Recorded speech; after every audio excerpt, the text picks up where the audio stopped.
Hi everyone, and welcome to What's Next, a sneak peek at our must-have YA titles from Penguin Teen Canada.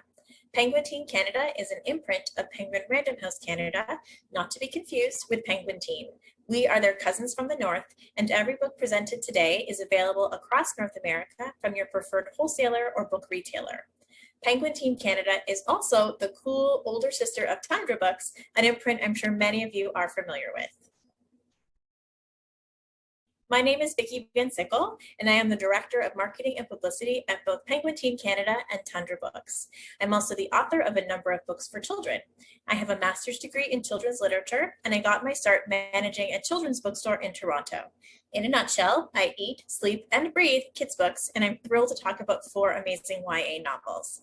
I'm going to go off camera so you can focus on the beautiful covers and the books we have on screen. First up is a recently released summer title, Tell Me When You Feel Something by Vicky Grant. This thriller is Karen McManus meets Grey's Anatomy. The perfect after-school job turns deadly for teens working as simulated patients at the local med school. Through intertwining and conflicting narratives, a twisted story unfolds of trust betrayed as we sift through seemingly innocent events leading up to a tragic night. Everyone has something to hide and no one is safe in this contemporary YA thriller that exposes the dark reality of Me Too in the world of medicine.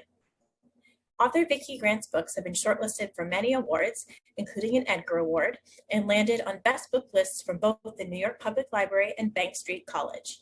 She has major screenwriting chops, honing her ear for dialogue and fast, pacey writing. Like One of Us is Flying, the book is told from multiple points of view, and the short chapters will keep thriller lovers and reluctant readers alike turning the pages late into the night.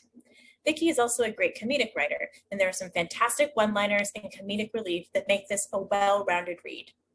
Be advised that the book contains scenes of alcohol abuse, as well as discussions of drugs and sexual assault, though no on-page descriptions. Next, we have a genre bender perfect for fans of Jason Segel and Kirsten Miller's Otherworld and Warcross by Marie Lu. Walking in Two Worlds is the latest book from Indigenous performer, writer, and politician Bob Canoe.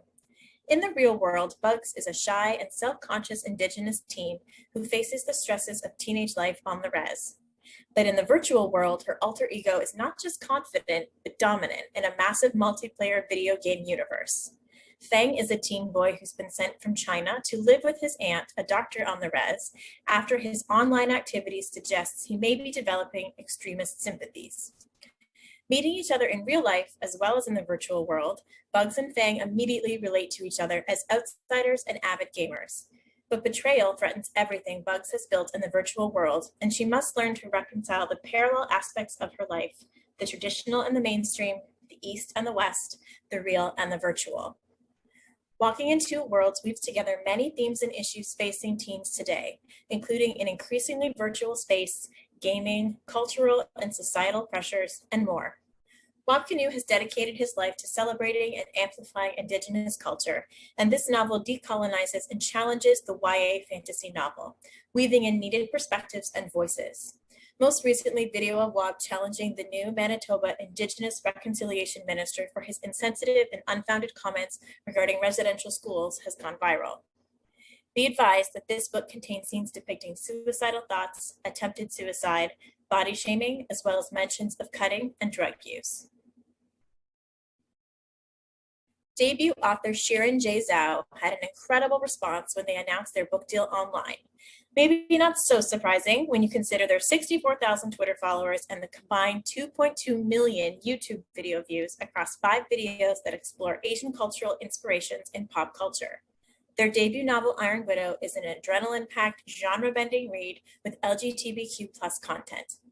In a reimagined China, boys dream of pairing up with girls to pilot chrysalises, giant transforming robots that can battle the aliens that lurk beyond the Great Wall of China. It doesn't matter that the girls die from the mental strain. When 18-year-old Zetienne offers herself up as a concubine pilot, it's to assassinate the ace male pilot responsible for her sister's death. But when she gets her vengeance, it becomes clear that she is an Iron Widow, a rare kind of female pilot who can sacrifice males to power up chrysalises instead. And Zetienne vows to be their nightmare and force her society to stop failing its women and girls. The author describes this book as 400 pages of female rage.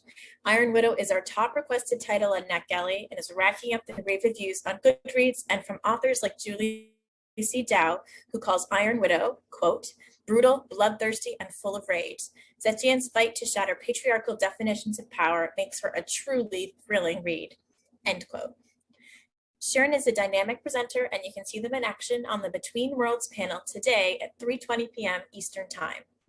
Be advised that this book contains scenes of violence, abuse, suicide ideation, alcohol addiction, torture, references and discussions of sexual assault, though no on-page depiction. And next, we're going to give you a sneak peek at another exciting YA debut from my dynamic author coming in early 2022.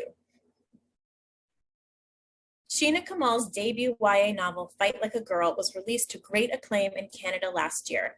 We are thrilled to be publishing it in the US this January.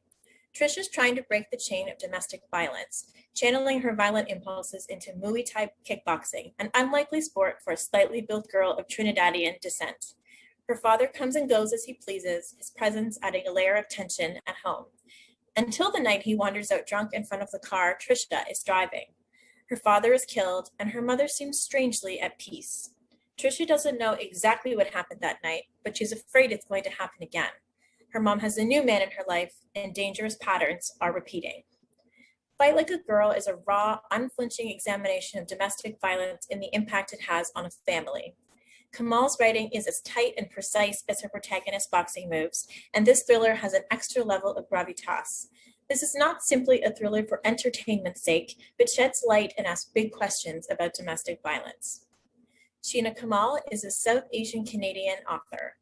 Her best-selling adult debut, The Lost Ones, won a Kobo Emerging Writer Prize, a Strand Critics Award, and a Macavity Award for Best First Novel. She is also an activist and was awarded a TD Canada Trust Scholarship for Community Leadership and Activism around the issue of homelessness. Of Fight Like the Girl, the Globe and Mail said, quote, if this is the future of YA, long may it prosper, unquote. Be advised that this book contains mentions of domestic abuse, but no on-page descriptions, sexual content, and drug use. And that's it. Thank you so much for tuning in. I hope you found 1 or 4 books that sparked your interest. Connect with us on Facebook, Instagram, or Twitter at PenguinTeenCA, or email us at youngreaders@penguinrandomhouse.com. We love chatting all things books and are happy to provide you with NetGalley links, discussion guides, or work with you to feature these authors and their books in your classrooms or libraries. Be safe and have a great day.